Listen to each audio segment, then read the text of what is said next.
Porque com o tempo, a aviação não foi um sonho de infância, né? Veio naquele momento. Eu já era adulta, já estava perto dos 30, já estava, né, mãe e já tinha a minha vida. E aí, quando a aviação entrou assim na minha vida, passou a ser o sonho da minha família também. Passou a ser o sonho dos meus filhos, passou a ser o sonho da minha mãe. Então, eu achava que era muito importante eu realizar isso profissionalmente, para ser exemplo para os meus filhos também, né? Para que eles pudessem saber que as pessoas podem sonhar e podem realizar. Que é possível, né? Que a gente não tem que desistir. Sim. Então chegou um momento que eu fiquei preocupada com isso. E eu falo que o Ezequiel é meu porto seguro também. Porque... como eu falei antes, eu sempre comecei e as coisas não terminavam, eu era muito emocionada e eu fazia ou procrastinava, e a aviação ela me trouxe essa responsabilidade como pessoa, né, uma responsabilidade de vida. E aí eu já ia desistir disso, antes de começar. Porque eu levei mais de um ano, do dia que eu me interessei, quando eu fui na escola de aviação, eu ainda levei um ano pra começar. Você tomar iniciativa.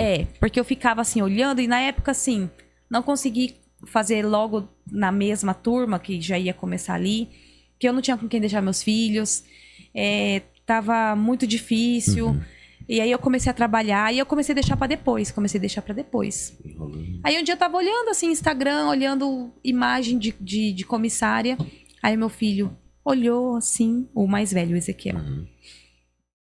Ele olhou e ele falou assim: ué, mamãe, você não falou que ia ser comissária de voo? Por que você ainda não é? E aí eu falei: ah, filho, eu não sou ainda porque tem que fazer um curso, não dá pra eu trabalhar ainda. Eu preciso fazer um curso. Ah, mas por que ainda não fez o curso? Ah, porque eu preciso cuidar de vocês, porque tem que pagar, o curso é caro. Mas a senhora não trabalha? Não tem como pagar esse curso? E aí tudo que eu ia de desculpinha, ele pá! E eu fui apanhando cada pergunta que ele fazia, eu fui tendo vergonha daquele momento, assim. Eu falei, tô com vergonha de ser eu hoje. Fiquei pensando, eu falei, não, eu prometo, segunda-feira eu vou lá, vou ver isso e tal. E aí foi dando certo, porque eu falo que a vida, quando a gente decide, as coisas começam a acontecer.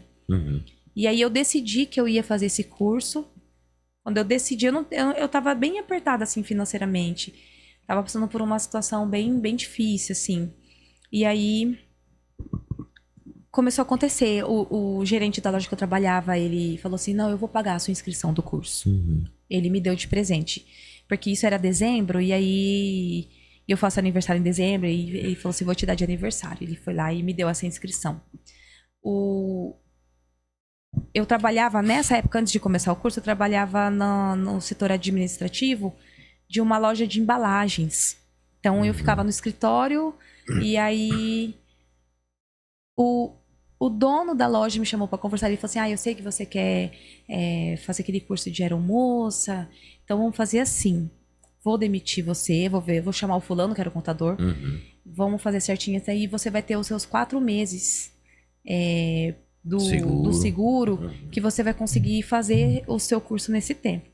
Depois você volta, tal, mas para você não ficar longe dos seus filhos também, porque eu falava assim, eu não vou fazer à noite, porque senão eu não vou conseguir ser mãe. Então eu preciso fazer de manhã, só que de manhã eu tinha que trabalhar. Eu falei, então não vai dar para trabalhar pelo menos durante um tempo. Eu preciso fazer o curso e depois eu vou ficar com minhas crianças. E vou estudar à noite. Aí foi aí que eu comecei a fazer o free.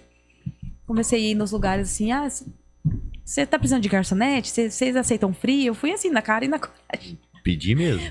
Eu chegava e pedia, mandava mensagem e tal. E ali conheci contato de outro lugar e assim foi indo. E assim, conheci muitos lugares. E foi a partir da decisão, mas eu tive vergonha do Ezequiel. Porque eu falei assim, poxa, eu não fiz nada, comecei várias coisas na minha vida, não terminei. E agora eu tenho vergonha de ser eu hoje. Vou dar orgulho, né, pros meus filhos. E foi muito legal, porque eu estudava, eu sentava pra estudar, ele falava assim, Santiago, vamos falar mais baixo que agora a mamãe tá estudando. E ele me ajudava, assim, sabe? Ele sempre teve... Eu falo que ele tem alma velha, assim, tem 60 anos de idade. Porque o Ezequiel, ele lê livros assim de geopolítica grosso, toma café sem açúcar, tem 16 anos. É. Já sabe o que quer da vida, quer... Ô, Ezequiel, café sem açúcar é bom, hein, cara? Assim, eu não tomo café, mas o café diz que bom é sem açúcar. O original, né? O tradicional. Agora o povo que inventou açúcar aí no café. Ô, Vivian. É bom demais café você como comissária, eu queria saber de você a tua rotina. Como que é a rotina de uma comissária ou um comissário, porque não é só mulher, né? Nessa profissão. Como que é a rotina de uma comissária, de um comissário de voo? Ele fica quantos dias fora? Qual é a carga horária? Às vezes fica... Esse dia, depois que eu te convidei, eu comecei a acompanhar bastante você. Vou continuar, porque né, eu não conhecia você, então agora eu acompanho você. Mas esse dia eu percebi que você ficou alguns dias mesmo fora, tipo 5 dias, alguma coisa nesse sentido, fora mesmo da cidade. Sim.